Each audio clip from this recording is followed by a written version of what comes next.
우리 몇 주 전입니다. 정확하게 날짜를 보니까 10월 13일부터 21일까지 빌립보서를 묵상을 했습니다. 시간이 좀 지난 것 같습니다만 다시 한 번 더 빌립보서를 되새겨 보려고 합니다. 왜냐하면 이 빌립보서 교훈이 오늘 우리 교회, 또 내 개인은 뭐 말할 것도 없고, 또 우리가 당면하고 있는 이 시대에 절실하기 때문에 그렇습니다. 빌립보서는 여러분 묵상하셔서 다 아시겠습니다만 먼저 바울의 기쁨과 감사로 시작이 됩니다. 뭘 기뻐했냐면 빌립보 교회 성도들이 복음 안에 굳게 서 있다는 것, 그것이 큰 기쁨이었습니다. 지금처럼 뭐 예수 믿기가 편한 시대가 아니고 참 힘든 시대인데 이 빌립보 어린 성도들이, 어린 교회가 말씀 가운데 든든히 서 있다는 걸 알고 기뻐했습니다. 그러면서 그가 감사했습니다. 하나님께 감사하는 거죠. 왜 감사하냐? 이 일이 착한 일을 시작하신 그가 예수 그리스도의 영이죠. 성령님이 하셨고 마지막까지 이루실 줄을 알기 때문에 이 교회가 주님 오실 때까지 교회가 든든히 설 것을 알았기 때문에 감사했습니다. 그리고 자신의 감금사항을 슬퍼하지 말라고 위로를 합니다. 바울이 옥에 갇혀 있잖아요, 지금. 그런데 그 사실을 너무 슬퍼하지 말라고 위로를 하면서 자신의 투옥이 오히려 복음을 전하는 데 계기가 됐다. 자꾸 옆에 사람들이 물어보고 하니까, 간수들이 물어보고, 그러니까 복음을 전하는 계기가 됐다고 그렇게 위로를 합니다. 그러면서 신비스러운 이야기를 하는데 자신이 구금되어 있으나, 감옥에 갇혀 있으나 자유롭게 돌아다니나 매 일반이다. 심지어는 뭐까지 이야기를 하냐면 자기는 사는 것이나 죽는 것이 일반이다. 이걸 초월한 사람들이죠.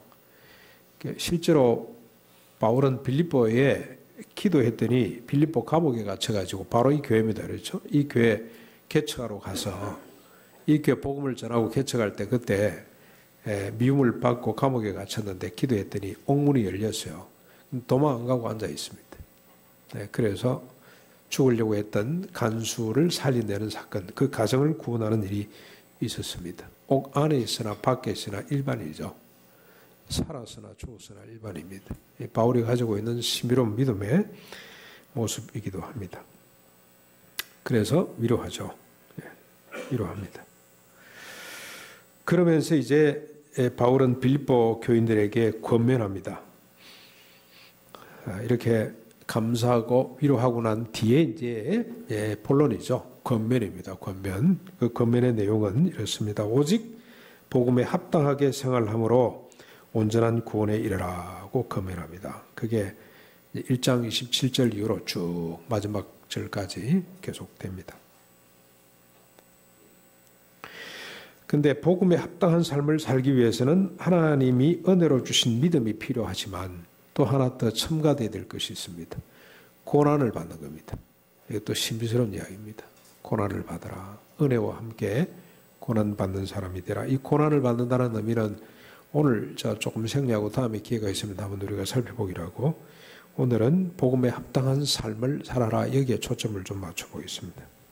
그런데 오직 복음에 합당하게 생활하라는 말은 전적으로죠. 전적으로 복음의 가르침대로 살아라라고 하는 건데, 요 산다는 말이 재밌습니다. 여러분 개역 개정판 성경을 가지신 분은 1장 27절을 한번 보십시오. 복음에 합당하게 생활하라라고 되어 있죠. 생활하라. 그 밑에 보면 조그마한 이 창고 표시가 있죠. 이걸 뭐라 그럽니까? 푸트노트가 하나 붙어 있습니다. 밑에 보시면 생활한다는 말이 어떻게 번역이 됩니까? 시민 노릇하라고 되어 있죠. 시민 노릇. 복음에 합당하게 시민으로서 살아라, 그런 뜻입니다. 원래 이게 생활한다는 말이 시민이라는 말에서 왔어요. 이 단어가 시민. 그러니까 여러분, 우리가 하나 정리할 것은 시민으로 산다는 말은 산중에 혼자 사는 것을 말하는 것이 아닙니다. 도시 속에서 더불어 함께 사는 걸 말해요. 그게 가정일 수도 있고 직장일 수도 있고 세상일 수도 있고 한국 사회일 수도 있고 이 속에서 사는 겁니다. 어떻게 사는 겁니까? 복음에 합당하게 사는 겁니다. 관계 속에서 사는 거죠. 그래서 여러분 하나 정리할 것은 신앙생활, 영적 진보, 믿음의 진보는 혼자서 되는 것이 아닙니다. 산 속에 혼자 앉아가지고 되는 것 아닙니다. 교회 깊은 골방에 혼자 앉아서 되는 것 아닙니다. 깊은 골방에 앉아서 우리가 열심히 경건생활하고 묵상하고 기도하고 성경 읽는 것은 밖에 나와서 시민생활을 잘하기 위해서라고 생각하시면 됩니다. 그거 하기 위해서 기도하는 거예요. 더불어 함께 집안에서 직장에서 세상 속에서 드러나게 돼 있고 자라고 완성돼 가는 것이 이게 신앙생활입니다. 자꾸 이 교회 안에 잘 모이는 이게 중요한 게 아니고요. 여기 모여서 어떻게 됩니까? 직장, 세상으로 나가서 그 속에서 복음에 합당하게 시민으로 살아가는 것이 더 중요하다 이 말입니다. 복음에 합당하게 사는 것, 시민 노릇을 제대로 하고 사는 것, 다시 말하면 관계 속에 잘 사는 것이 뭡니까? 여러 가지로 해석할 수가 있죠. 그런데 여러분 저 성경은 또 다 짝이 있잖아요. 다음 바로 보면 조금 전에 우리가 관계를 잘 맺고 사는 것이라고 한다면 그게 뭐냐? 2장으로 넘어가 보시면 1절 한번 보십시오. 그러므로라고 시작이 되죠. 너희들이 복음 안에서 시민으로 잘 살기 위해서는 그런 뜻입니다. 그러므로 그리스도 안에서 무슨 권면이나 사랑의 무슨 위로나 성령의 무슨 교제나 긍휼이나 자비가 있거든. 이게 교회 안에서뿐만이 아니고 우리가 살아가는 일상 속에서 이런 일이 있거든. 그 말입니다.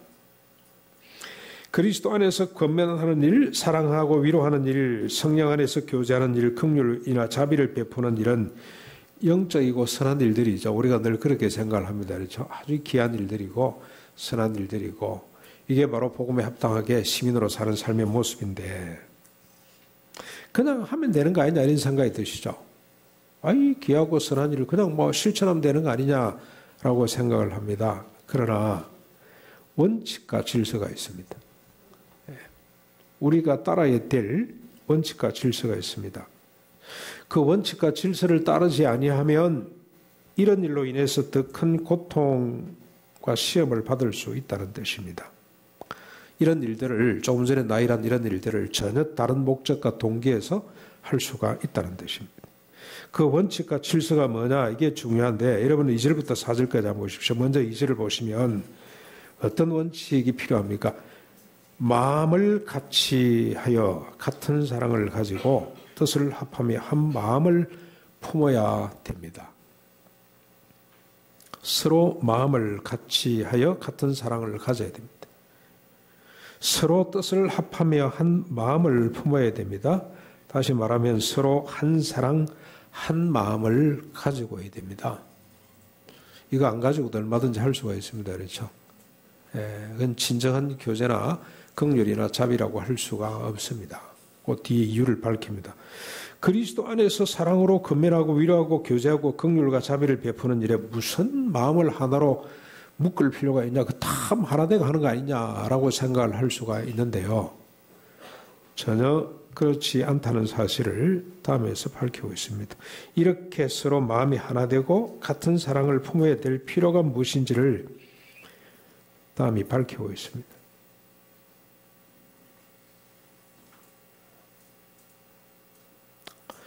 3절 상반절이죠. 왜 이런 요구가 생겼는지 그 이유를 알 수가 있습니다. 3절 상반절에 보십시오. 뭐라고 기록이 되어 있습니까? 아무 일에든지 다툼이나 허영으로 하지 말고라고 되어 있습니다. 모든 일에도 그렇습니다만 그리스도 안에서 권면하고 위로하고 교제하고 긍휼과 자비를 베푸는 일에도 허영과 다툼으로 할 수 있다는 뜻입니다. 네, 허영은 헛된 영광이죠. 자만입니다. 자기 영광을 위해서 할 수가 있는 겁니다. 다툼이라는 것은 그야말로 음모 계략을 말합니다. 무슨 말입니까? 이런 일도 얼마든지 자기를 위해서 자기를 드러내고 싶어서 겉으로는 사랑하는 척합니다만 실상은 자기를 위해서 할 수가 있다 이런 뜻입니다. 바울이 지적을 했죠. 고린도전서 13장에 보면 사랑에 대한 이야기를 하잖아요. 사랑해라 그게 핵심인데 이런 사랑은 안 된다는 게 앞에 1절부터 3절까지 전제가 됩니다. 어떤 사랑입니까? 자기 몸을 불태워 내어준다 할지라도 사랑이 없으면, 심지어는 자기 모든 소유를 팔아 가난한 사람에게 구제하면서도 사랑이 없으면 그러잖아요. 자기 몸을 불태워 바칠 만큼, 자기 모든 걸 팔아서 가난한 사람에게 줄 만큼 사랑하는 사람이 어디 있겠어요? 그런데 얼마든지 자기를 위해서 그렇게 할 수 있다라는 겁니다. 그런 사랑, 그건 수준 낮은 사랑이고, 그런 사랑 말고 그야말로 그 사람 필요에 의해서 하나님이 부어주시는 사랑이죠. 오래 참고, 상대방을 향하여 오래 참고, 내가 조금도 개입되지 않는 한 마음이 돼야만이 가능한 사랑을 이야기하고 있는 겁니다. 얼마든지 허영과 다툼으로 사랑할 수가 있고, 고면할 수 있고, 구제할 수 있고, 서로 사귄다고 교제할 수 있다는 겁니다. 다툼이나 허영으로 할 때 권면과 사랑과 교제와 긍휼, 자비는 목적이 아니라 수단이 될 수밖에 없습니다. 좀 전에 말씀드린 것처럼 겉으로는 이웃을 위하는 것처럼 보이지만 속으로는 자기 자신을 높이고 드러내는 수단이 됩니다. 여기에는 반드시 갈등과 고통이 수반될 수밖에 없습니다. 그래서 차라리 하지 않는 것이 더 나을 수도 있습니다. 하나 되고 해야 됩니다. 하나가 중요합니다. 근데 여러분 참 부담스럽죠. 하나 되기가, 진실한 사랑을 하기가, 허영과 다툼이 없이, 자기를 들내지 않고 자기는 전혀 없이 상대방 입장에서만 우리가 긍휼을 베풀고 자비를 베푸는 일이 얼마나 힘들겠습니까? 그래서 바울은 성령의 감동으로 이를 극복하는 길, 이를 이룰 수 있는 길을 제시하고 있습니다. 그게 3절 하반절 4절인데요. 뭐라고 권면을 합니까? 오직 겸손한 마음으로 각각 자기보다 남을 낮게 여기고 각각 자기를 돌아볼 뿐더러 또한 각각 다른 사람의 일을 돌아보아 나의 기쁨은 곧 그리스도의 기쁨이라고 할 수가 있습니다. 그리스도의 기쁨을 충만하게 하라고 합니다. 먼저 겸손한 마음을 갖는 거죠. 겸손한 마음. 허영과 다툼으로 하지 않는 비밀, 겸손한 마음을 갖는 건데, 이 겸손한 마음이라는 것은 동사입니다. 동사. 재밌는 말이에요. 겸손이라는 것은 두 단어로 묶어져 있어 합성된 말입니다. 그냥 우리 말로는 겸손 그러면 뭐 개념이 조금 나름대로 잡힙니다만, 이 헬라어는 아주 재밌어요. 단어가 붙어서 이렇게 붙어가지고 또 다른 말을 만들어내고, 라틴어도 그렇습니다만, 여러분 이게 이제 언어 공부가 상당히 중요한 게 그런 의미죠. 이게 무슨 말이 붙었냐면요, 겸손이란 말은 낮춘다, 짓누른다, 짓눌린 말과 두드러진다, 솟아진다는 말이 같이 붙은 말이에요. 그 말이 무슨 말입니까? 다시 말하면 솟아올라서 두드러지고 싶은 마음을 짓누르는 것이 겸손이에요. 남들보다 잘나 보이고 싶은 마음을 깔아뭉개는 것, 소멸시키는 그게 겸손입니다. 그 마음을 품으라고 합니다. 자기의 작음을 아예 인식하는 거죠. 내가 작은 사람이다. 두 사람 만나면 겸손이 어떻게 작동합니까? 저 사람이 나보다 더 낫다. 그래서 각각 자기보다 남을 낮게 여기라고 그러잖아요. 각각 자기보다 남을 낮게 여기라. 자기보다 남을 낮게 여기는 겸손은 어떤 일이 벌어지겠습니까? 이게 한 마음으로 가는 길이에요. 두 사람 만났습니다.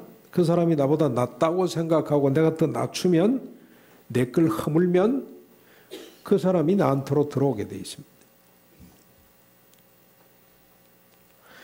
자기를 허물고 낮추었기 때문에 남이 넘쳐 들어오게 됩니다. 그러면서 하나가 됩니다. 한 마음이 되는 거죠. 이때 한 마음은 두 마음이 합쳐진 한 마음입니다. 두 배로 확장된 마음입니다. 온전한 마음이 되는 겁니다. 온전한 마음. 세 사람이 만났는데 각각 다른 사람을 나보다 더 낫게 여기다, 두 사람을 낫게 여기다 그러면 두 사람의 생각이 내 안에 들어옵니다. 하나가 됩니다. 그런데 이 하나는 새 마음이 하나가 된 하나의 마음입니다. 확장되는 겁니다. 내가 확장되는 겁니다. 확장. 그만큼 온전한 마음이 됩니다. 여러분, 아무리 훌륭한 사람도 혼자서는 불완전합니다. 그 대표적인 인물이 타락하기 전에 아담입니다. 아담. 아담은 하나님의 모든 창조물에 이름을 갖다 붙인 사람임에도 불구하고 불완전했습니다. 하나님이 보시기에 온전치 못했습니다. 그래서 하나님이 하와를 만들어서 데리고 왔습니다. 아담이 어떡합니까? 내 뼈 중에 뼈요 살 중에 살이라고 그를 수용하면서부터 비로소 온전하게 되는데 하나님 보시기에 지극히 선하더라 그렇게 말씀을 하셨습니다. 그 한자가 참 재밌는 것 같아요. 우리말은 표음 문자죠. 음을 이렇게 문자로 만들어 놨습니다만 한자는 의미잖아요. 표이 문자. 사람 인자가 너무 멋있어요. 하나님이 저는 일반 은총이라고 생각을 합니다. 짝대기 하나에다 옆으로 하나 꺼낸 거죠. 하나가 불완전한 짝대기 하나에 불완전한 또 한 짝대기가 만나서 인격을 이룹니다. 사람이 됩니다. 사람. 저는 절에 갈 때마다 늘 종종 이야기합니다만 일주문 있잖아요. 일주문. 기둥 두 개로 만들어져 있잖아요. 하나 가지고 세울 수 없죠.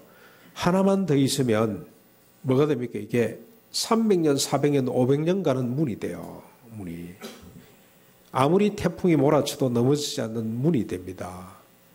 또 한 사람의 가치입니다. 그래서 천국의 열쇠는 또 한 사람만 있으면 열 수 있다고 그랬어요. 그런데 또 한 사람이 내 속에 나와 하나 되는 비결이 뭐냐? 자기를 낮추는 겁니다. 겸손입니다. 겸손. 얼마나 신비스러운 비밀이 이 속에 들었는지 모릅니다. 이처럼 나보다 남을 낫게 여김이 한 마음과 한 사랑의 시작이 됩니다. 한 마음과 한 사랑이 권면하고 위로하고 교제와 긍휼과 자비를 만들어낸다고 보시면 됩니다. 이렇게 만들어지는 이 자비가 진정한 자비입니다. 뿐만 아니라 자기를 돌아볼 뿐만 아니라 다른 사람의 일까지 돌아보게 되는데 다른 사람의 일이 네 일이 아니고 내 일이 되는 겁니다. 네 일, 내 일 구별이 없어지는 겁니다. 하나가 됐기 때문에 자기 일이 되는 거죠. 자기 일. 자기 일처럼 그분의 고난이 자기 일이 되고 그분의 기쁨이 내 기쁨이 되고 서로 하나가 되는 겁니다. 이게 비밀입니다. 그런데 우리에게 다시 이런 질문이 생기죠. 다시 질문이 생깁니다. 인간이 나보다 남을 낫게 여기는 것이 가능한가? 그 사람이 시원찮아 보이는데 우리 손자 18개월짜리 손자가 오면 저놈이 나보다 낫다는 생각을 제가 할 수가 있겠습니까? 일방적으로 내가 뭘 도와야 된다고 생각을 하고 내가 뭘 줘야 된다고 생각을 하지 나보다 낫다고 생각을 안 하거든요. 여러분 따져보시면 나보다 나은 점이 더 많아요. 순수한 마음 있잖아요. 순수한 마음. 어떻게 신비스럽게 우리 부부를 얼마나 행복하게 만드는지 모릅니다. 그가 가지고 있는 독특한 하나님이 주신 존재의 의미죠. 얼마나 큰 기쁨을 주는지 몰라요. 우리 장로님도 마찬가지. 우리 교육자회의 갔는데 이번에 월요일 갔는데 어떤 목사님 한 분이 들여다보고 자꾸 웃었더라고. 뭘 보고 손자 사진을 보면서 좋다고. 그 점잖은 양반이. 존재의 의미입니다. 낫습니다.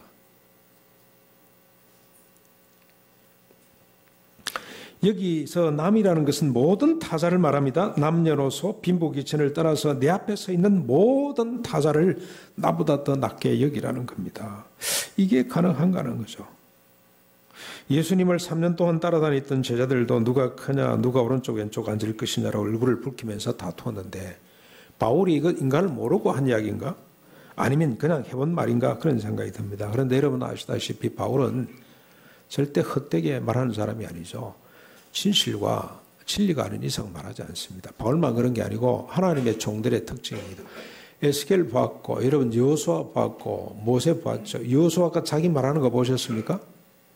한 번도 없습니다. 하나님이 말씀하시면 그 말씀을 듣고 전달하고 순종하고 했지 자기 말을 한 적이 없어요. 바울도 예수님을 만나고 난 이후에 자기 말을 하는 사람이 아닙니다. 바울이 이렇게 말하는 데는 충분한 근거가 있습니다. 세상에서는 도무지 찾을 수 없는 심오한 진리가 있는데 그게 바로 5절부터 8절까지입니다. 너무나 우리가 잘 아는 말씀이죠. 너희 안에 이 마음을 품으라. 곧 그리스도 예수의 마음이니 그는 근본 하나님의 본체시나 하나님과 동등됨을 취할 것으로 여기지 아니하시고 오히려 자기를 비워 종의 형체를 가지사 사람들 같이 되셨고 사람의 모양으로 나타나사 자기를 낮추시고 죽기까지 복종하셨으니 곧 십자가에 죽으심이라. 자기보다 남을 더 낫게 여김의 근거는 뭡니까? 예수 그리스도의 마음을 품는 겁니다. 예수 그리스도 예수의 마음은 어떤 거죠? 비우고 낮추고 버리는 거죠. 그런데 여러분 여기서 우리가 주목할 것은 바울은 이 예수의 마음을 배워라, 닮아가라 그렇게 권하지 않습니다. 품으라고 합니다. 품으라. 품으라는 말은 여러분 이해하라 그 말이고요. 그 말이고 알아라 그 말이에요. 알아라. 여기 마음 이런 말도 없어요. 헬라어 원어에 보면은 알아라 이 말입니다. 알아라. 다시 말하면 누리라 그 말입니다. 누리라.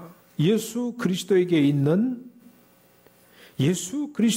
그 성품, 예수님 자체가 곧 자기를 비우고 낮추고 버리는 것인데 그 예수님을 너희들이 누리라 그런 뜻입니다. 품으라 누리라 그런 뜻입니다.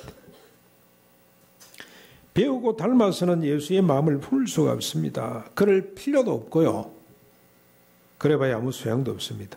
대신에 우리가 누려야 되는 겁니다. 누리면 됩니다. 여기 여러분 헷갈리는데 품는다는 거 조금 이따 우리 하면 여러분 배운다는 것도 뭐 나쁜 말은 아닙니다. 배운 말 좋은 말인데 그게 핵심이 아니에요. 그보다 더 큰 그건 배우는 것도 하나의 부분이고요. 전체가 있습니다. 전체 품는 겁니다. 예수 그리스도를 우리가 품고 우리가 품는 것도 아니에요. 예수님이 이미 우리 속에 와 계시잖아요.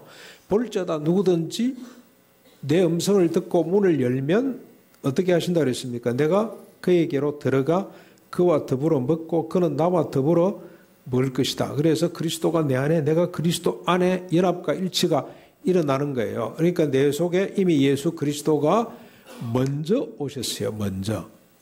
내가 찾아 모신 것이 아니고 주님이 나를 사랑하셔서 먼저 들어와 계십니다. 그 예수 그리스도의 본성, 그분 존재, 그분 자체가 뭡니까? 비우고 낮추고 버리는 것인데 그걸 딱 품고 있으라 누리라 그런 뜻입니다. 그러니까 여러분 빌립보서 1장 6절 한번 올라가 보십시오. 이 말씀의 근거가 뭐냐? 이게 비밀이죠. 이게 율법과 도덕과 윤리와 차이입니다. 자꾸 우리가 율법주의로 그렇게 오해하면 안 됩니다. 이게 비밀인데요. 1장 6절 우리 같이 한번 읽어보실까요? 시작. 너희 안에 착한 일을 시작하신 이가 그리스도 예수의 날까지 이루실 줄을 우리가 확신한다. 너희 속에 각자 빌립보 성도들 심령과 그 공동체 가운데 착한 일을 시작하신 이가 있습니다. 그가 누굽니까? 예수 그리스도의 영 성령님이죠. 성령님. 예수님의 영이라 그럽니다. 예수님 그래도 됩니다. 예수님의 영이 착한 일을 시작했습니다. 착한 일이 뭐죠? 착한 일? 내가 눈을 들어 산을 보리라 나의 도움이 어디서 올고 그 도움이죠. 도움이 뭡니까? 착한 일이 뭘까요? 여기 이런 문맥으로 보시면 뭡니까? 빌립보 성도들이 그 고통 가운데서도 복음 안에 굳게 서는 거죠. 그리고 여기 보면은 지금 27절로 보면은 복음에 합당한 생활을 사는 겁니다. 그렇죠? 예수 그리스도를 믿는 사람으로 시민 역할을 제대로 하는 걸 말합니다. 다시 말하면 뭘 말합니까? 사랑이나 권면이나 위로나 어떤 마음을 품고 예수 그리스도의 마음을 품고 각각 자기보다 남을 더 낮게 여기는 이것이 착한 일이에요. 착한 일. 이게 도움이에요. 우리 성가대 대원들 늘 찬양 참 감사한데 여러분 내 도움이 어디서 올고 도움이 필요하잖아요. 우리는 연약하기 때문에 진짜 하나님이 나를 도와야 될 내용이 뭐죠? 겸손하여 각각 자기보다 남을 더 낫게 여기는 이게 도움입니다. 이게 가능할 때 우리가 하나 되잖아요. 하나. 너가 내가 하나 되어서 둘이 하나 되는 거죠. 셋이 하나 되고 10명이 하나 되고, 저는 당회할 때마다 늘 그런 걸 느낍니다만 우리 당회원들이 모이면 한 10명쯤 되잖아요. 우리 부목사님들 다 들어오기 때문에. 우리 여성 대표로 권사님이 은권위원으로 들어와 있고 전도사님이 계시고 많습니다. 그런데 이걸 합하면 12개의 마음이 하나가 돼요. 12배로 늘어납니다. 12배로.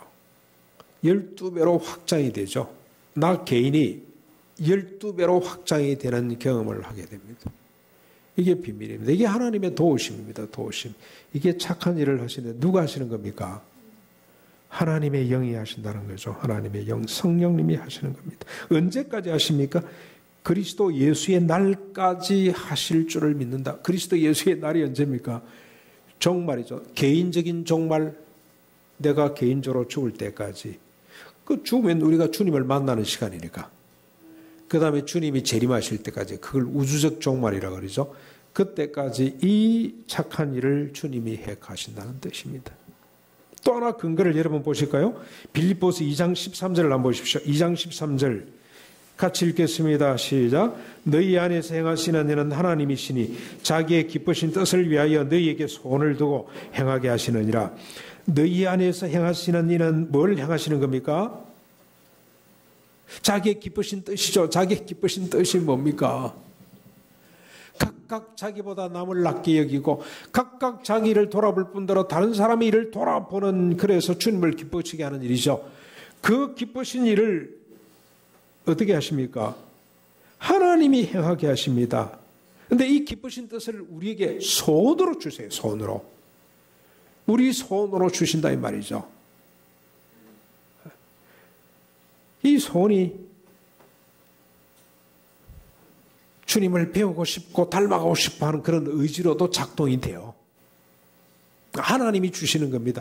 그러니까 여러분, 우리가 주님을 배우고 싶은 마음조차도 하나님이 주시는 거예요. 뭘 위해서? 자기의 소원을 이루기 위해서. 자기 소원은 뭡니까? 비우고 낮추고 버림으로 겸손한 마음으로 둘이 것으로 하나가 되고 셋이가 하나 되고, 그래서 내 자신이 확장되어서 이 땅의 모든 사람을 복되게 하는 하나님의 소원을, 하나님의 뜻을 이루기 위해서 하나님의 소원을 내 마음속에 두시는 겁니다. 심지어 바울은 뭐라고 고백을 합니까? 1장 21절. 여러분, 이런 게 아주 신비스러운, 우리가 이 복음이죠. 이게 성경을 읽어가는 묘입니다. 1장 21절에 뭐라 그럽니까? 내게 사는 것이 그리스도니. 자기는 어떻게 되었습니까? 자기는 죽었다는 뜻이죠. 언제 죽었습니까? 갈라디아서 2장 20절. 내가 그리스도와 함께 십자가에 못 박혀나니 그런즉 이제는 내가 사는 것이 아니고 내 안에 누가 산다 그랬습니까? 그리스도만 산다고 그랬어요. 자기 없음입니다. 자기 없음. 그리스도가 사는 겁니다. 그런데 이 그리스도가 살아서 어떻습니까? 내가 더 이상 육체 가운데 가는 것은 나를 위해서가 아니고 나를 위하여 죽으시고 부활하신 예수 그리스도, 그분을 위해서 내 육체 생활을 여기한다고. 그래서 나는 죽으나 사나 일반이고 옥에 있으나 밖에 있으나 나는 갇히지 않는다는 이야기를 합니다. 내 안에 그리스도가 살아계시기 때문에. 우리 안에 사시는 예수 그리스도의 영이 우리로 하여금 그리스도 예수의 마음을 품게 합니다. 그래서 자신을 비우고 낮추고 버리게 합니다. 각각 자기보다 남을 더 낮게 여기고 각각 자기를 돌아볼 뿐만 아니라 남의 일을 돌아보게 합니다. 그래서 사랑과 위로와 금연과 긍휼과 자비가 넘쳐나도록, 나를 위해서가 아니고 너를 위해서 이런 아름다운 삶이 넘쳐나도록 해주신다는 겁니다. 자, 이렇게 그리스도의 마음으로 겸손을 쫓을 때 어떤 결과가 나타나는지 앞에서 보았듯이 서로 하나가 되는 거죠. 하나. 그리고 사랑과 위로와 권면과 긍휼, 자비가 넘쳐나게 됩니다. 그런데 하나님은 여기에 그치지 않고 특별 보너스 하나를 더 주셨어요.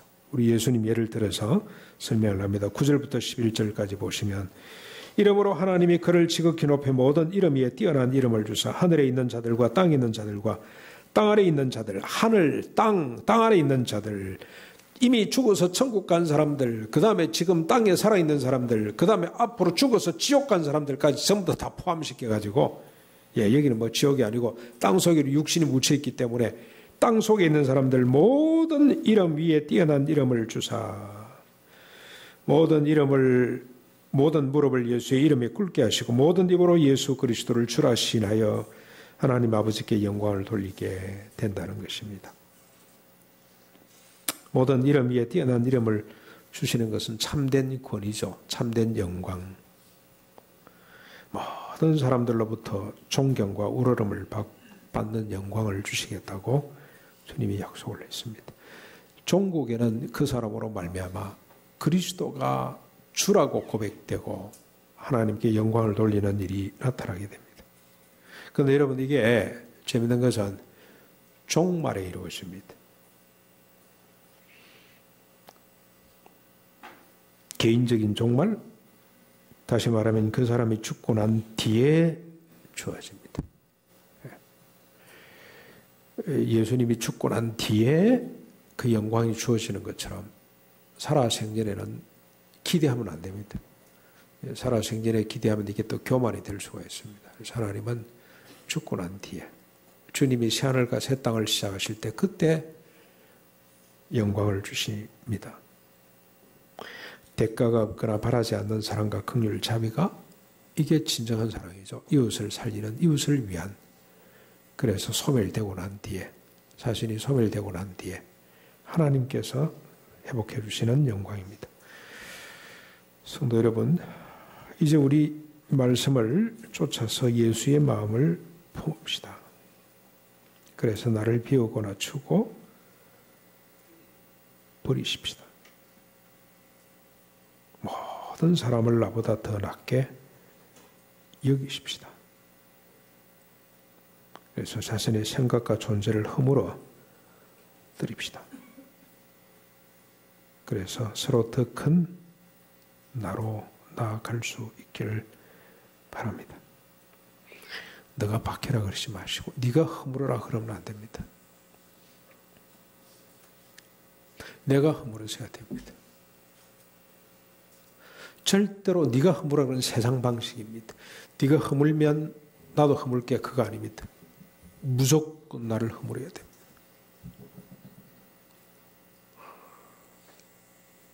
그 사람을 수용해야 됩니다. 너를 허물라 그러면 안 됩니다. 싸움이 납니다. 싸움. 극단적 분열로 갑니다. 쪼개집니다. 사탄의 전략입니다. 네가 먼저 허물어라. 그러면 여러분 어떻게 됩니까? 나는 어떻게 되죠? 철저하게 자기 속에 고립됩니다. 고립. 혼자서는 천국 열쇠를 사용할 수가 없습니다. 아무리 똑똑하고 훈련해도 혼자에게 하나님 맡기지 않았습니다. 한 사람이 더 있어야 됩니다. 한 사람. 그러면 천국 열쇠를 사용할 수가 있습니다. 네가 바뀌면 내가 바뀔게, 그거 아닙니다. 사탄의 전략입니다. 혹 우리 두려교회 성도님들 가운데 그런 분이 계시다면 네가 먼저 바뀌라, 내가 바뀔게. 그건 사탄의 전략이라고 속지 마시고 무조건 내가 허물어야 됩니다. 결과는 주님 앞에 맡겨놓으십시오. 주님이 약속하셨잖아요. 약속하시지 않습니까? 그 사람 상대방이 어린애라도, 젖먹이 어린애라도 내가 먼저 허물어야 됩니다. 그런데 여러분, 제가 이렇게 우리 손자가 좋다고 좀 있으면 이제 원망이 나옵니다. 그렇죠? 공부를 잘한 줄 아는데 이놈이 말이지. 누굴 닮아가지고. 자기 욕심이죠. 자기 욕심. 그러면 그 아이는 비참하게 됩니다. 나와 하나 될 수가 없습니다. 억압하게 됩니다. 억압하게 됩니다. 그래서 이런 생각이 들었어요. 내세울 것이 없다는 것이 감사하다. 정말로 아무것도 내세울 것이 없다는 것이 감사하다는 생각이 갑자기 들었어요. 반면에 혹시 내세울 것이 있다는 것이 얼마나 두려운 짓인가 하는 것을 제가 깨달았습니다. 그게 무슨 지식이 됐든 물질이 됐든 경험이 됐든, 지식에는 성경 지식도 마찬가지입니다. 성경 지식. 이걸 가졌다는 것이 얼마나 무서운가 하는 생각이 들었습니다. 이런 것들을 가지고 다른 사람을 무시하고 차별하게 됩니다. 갑질하게 되죠. 갑질. 그러면서 나와 너를 갈라놓고 세상을 갈라놓게 됩니다. 스스로 자기 속에 깊이 고립됩니다. 고립. 이제 그리스도 예수의 마음을 품고 결국 자기를 비우고 낮추고 버림으로 너를 수용하는, 꽉 끌어안는. 그래서 여러분, 저는 돌담 볼 때마다 참, 이게 시골에 옛날에 돌담 쌌잖아요. 근데 뭐 다듬어 쌌는 것이 아니고 생긴 모습 그대로 쌌잖아요. 톡 튀어나온 거 있으면 또 한쪽에 톡 들어간 걸로 이렇게 짝짝짝 질서를 잡아놨는데 얼마나 아름다운지 모릅니다. 수용입니다. 수용. 우리 예수 믿는 사람들은 끝없이 수용. 그 마음을 품고 살 수 있기를 바랍니다. 그리스도 예수의 마음을 품는 것은 우리 안에 내주하셔서 모든 것을 주관하시는 주님이 이루시는 일입니다. 우리에게 필요한 것은 바라는 것들의 실상, 보지 못한 것들의 정결하고 소개된 믿음을 갖는 겁니다. 자신을 향해서, 서로를 향해서 이 믿음을 갖고 함께 주를 바라보는, 그래서 우리가 서로 한 마음이 되고 한 사랑을 품게 되는 역사가 있기를 주님의 이름으로 축원합니다. 우리 말씀을 생각하면서 290장 찬송 우리 한 번 더 하겠습니다. 아까 불렀던 290장 찬송이